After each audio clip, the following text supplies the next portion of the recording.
I am delighted to be here with Isaac, probably better known as Guvna B. And I want to read you from the Wikipedia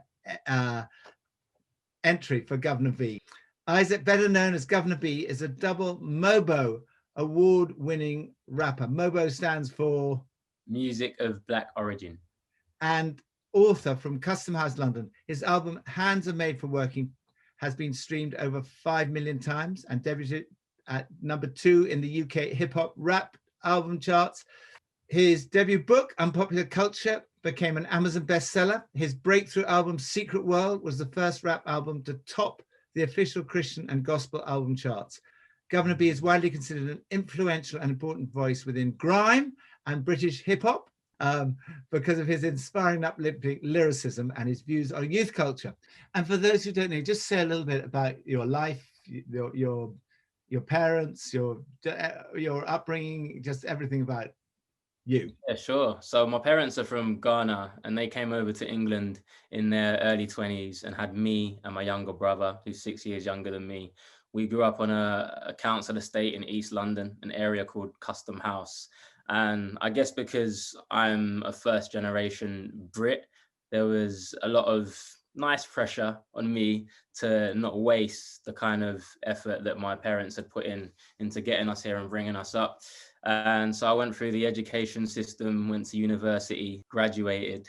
But because music had been such a huge part of my upbringing, from my mum and dad playing a lot of 80s music, Luther Vandross and the Jacksons and that kind of stuff, plus a lot of gospel, I started to kind of develop my own musical tastes and delved into the world of rap. Not because I wanted to be a rapper or anything, it was just a hobby.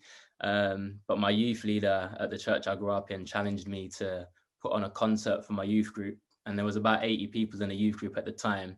And on the night of the concert, 1,000 people turned up. Wow. And I guess that's when I kind of realized that God had given me this gift and he wanted me to use it. And your first album that really made it through, broke through, was The Narrow Road. And you won, what was the award that you won?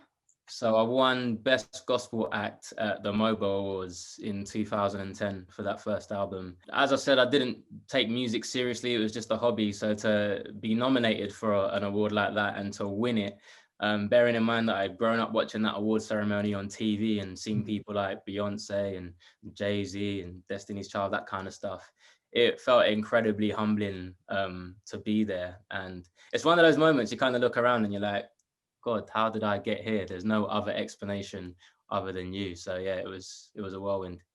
And you won another one, same award, but in 2016 for Nothing But the Blood.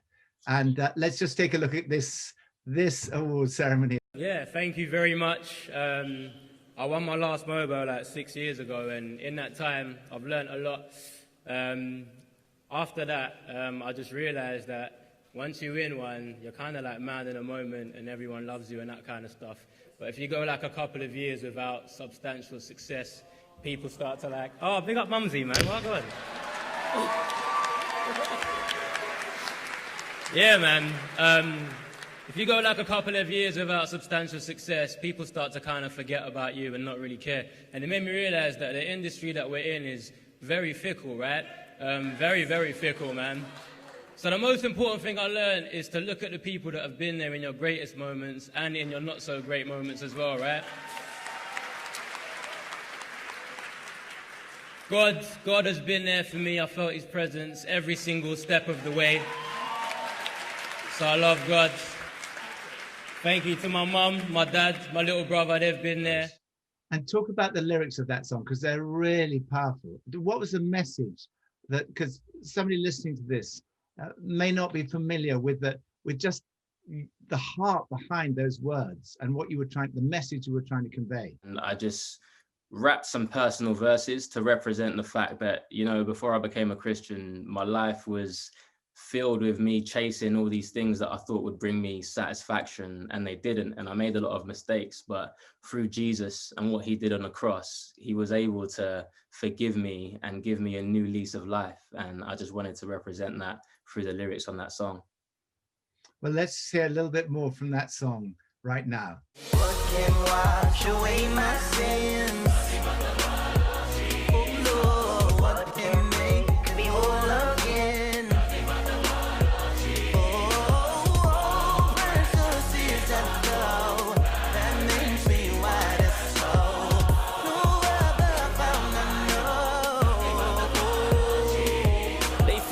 crazy, and they don't understand where I've been lately. I've been battling myself, but can he save me? I put my faith up on that shelf, and yeah, it changed me. You can tell that I've been lazy. It's the world that I was craving. I love that bit when you're walking down the steps. Do you remember that bit when you're walking down the steps? Just say what those words are. Yeah, I think every time we look in the mirror, we as human beings can see insecurities, and the world is constantly telling us that we need to look more like this or be more like this, and we never really fit in. But I think with Jesus, we're fully accepted, and we don't have to put on a mask, and we can be truly ourselves in front of him. And those inspired those lyrics. Yeah, and your message really speaks into the current situation. And I think particularly of your song, Cast Your Cares. I mean, we're right now so much fear and anxiety and cares. And let's just take a look at this. In my weakness, in my trouble, he won't let go. If I lose my way, Lord, I pray, lead me home. In the darkness, when it's hardest, you are my hope. In my highs and lows, cast your care on his shoulder. Oh, cast your care on his love. So just say a little bit more about this song and what inspired it. So that song was actually inspired by my dad, who sadly passed away quite suddenly in 2017. He had a really aggressive form of cancer, and he was kind of taken from us in the blink of an eye, and it was really tough. And I guess when he passed away, that was it. You were saying to me that it was like 4 days from the diagnosis to him dying. Yeah, so he had cancer, but he didn't know that he had it. And so when he started to show severe symptoms, he went into hospital, they kept him in, and 4 days later, he was gone. They weren't sure how long he had it for before that, but yeah, it really knocked us and hit us heavily. And it just spiraled me into this painful grief and painful kind of self-exploration. And I guess that grief also dug up memories from the past of when I had lost friends to youth violence and not really have dealt with those kind of emotions properly. It also subconsciously prepared me for the 2 friends that I'd go on to lose shortly after. And I just realized in that time that I had been conditioned to deal with the unpredictability of life in a really toxic way. And I guess growing up on a council estate, it was very much this crabs in a bucket mentality, and there wasn't much time for emotion. And so writing that song was just me crying out for help and saying, God, I don't really understand what's going on, and I just need your help. I need to cast my cares on you. And yeah, it was just a real cry for help. Your music is having such an impact, and I know that you are have just produced another album, and just say a little bit about that and what the songs that you're particularly excited about on that album.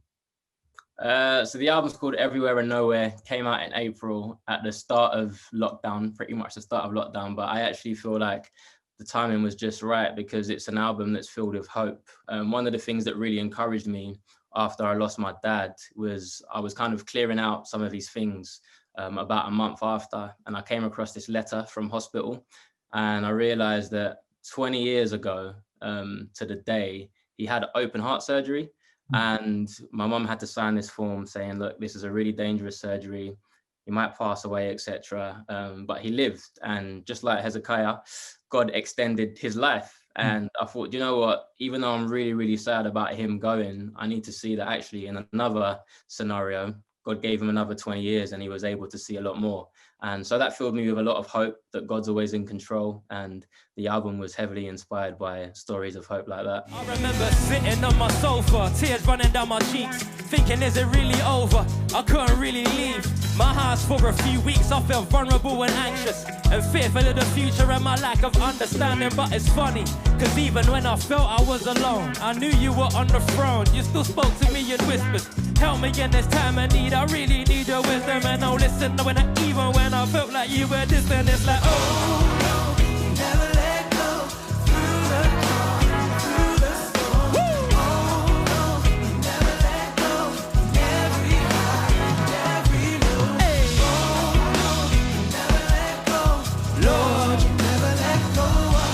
So that's already millions of people have streamed that, haven't they? Yeah. Thankfully, we're I think about 8 million now, which is wow, that is amazing. And you've not only produced there's music, but also you've written a number of books. Just say about some of the books that you've written. So I wrote a book called Unpopular Culture, and that was all about the messages that we're conditioned with from a young age, you know, like look out for number one, and if it doesn't make money, it doesn't make sense, and all that kind of stuff. And I feel like Jesus challenges us to live a different way, you know, to not only look out for number one, but look out for others. And sometimes if it doesn't make you money, it might make sense because life is not just about money. And so I just wanted to challenge the status quo. And the next book I've written is called Unspoken, and it's all about how I dealt with my grief process, and that comes out in February. So yeah, I'm just really excited about helping young people deal with grief and find hope. This month is Black History Month, and I know that's something that we really want to honor. And just say a bit about that and what you feel are the important messages at this time. Well, firstly, I'm proud that this isn't the first conversation that we're having about race. You know, so often these conversations arise during Black History Month and we can go quiet for the rest of the year. And so I think Black History Month's a great reminder that there are improvements in these areas, and the conversation needs to keep on going. This is a great month to highlight and celebrate Black people. You know, so often with race, the conversations are heavy, they're drenched in struggle and us desperately seeking to be equal. And that's important to talk about, but it's also amazing to just celebrate from time to time, you know, celebrate our contribution to society, celebrate our successes. And I hope we can reflect on that. But I guess my main message would be, you know, we should be willing to let equality interrupt our lives. You know, are you willing to let the fight for equality interrupt your conversations, your plans, your political views, your finances, interrupt your time? Because when I look at the life of Jesus, he didn't mind being interrupted. You know, he was interrupted by a few men climbing through the ceiling. He was interrupted by a blind man. He was interrupted by a lady that wanted healing. And he was even sleeping on a boat and interrupted by his disciples. And I get scared at just the thought of interrupting my wife in her sleep, let alone that. But yeah, I just think we need to be willing to be uncomfortable from time to time. And sometimes these conversations are hard, but Black History Month's a great opportunity to keep the conversation going. And you mentioned celebrating people from Black culture. And I know that one of the people that we both share a love for is Howard Thurman, the African-American theologian. And I think that book, Jesus and the Disinherited, which I know you're reading and I've been reading, is an extraordinary book. It's such a powerful book, and I know it shaped the civil rights movement. Yeah. But I think that, and what struck me is, I think he died in about 1981, and he was taught by his grandmother, who had been a slave. Now you just think how recent that is. His grandmother, and it's such a powerful book. His chapter on Jesus, and then his chapter on loving your enemies. Some of the most powerful, so beautifully written. But you know, I was thinking that when I was at theological college, Howard Thurman was not on the reading list. Yeah, it's how come that these great theologians have not been given more prominence in the past? Yeah, I mean, I can totally relate. You know, I've been recommended Tozer a dozen times and the C.S. Lewis's and stuff, but there are powerful writers and theologians from the Black community who have a lot to teach and we can learn a lot from. Well, Black History Month is, and I'll challenge anyone seeing this, it's a great opportunity to, I don't know, pick up a book that you might not have picked up before, or read from an author that you might not have heard from before. And Howard Thurman in that book is a great place to start. Isaac, thank you very, very much. Otherwise known as Guvna B.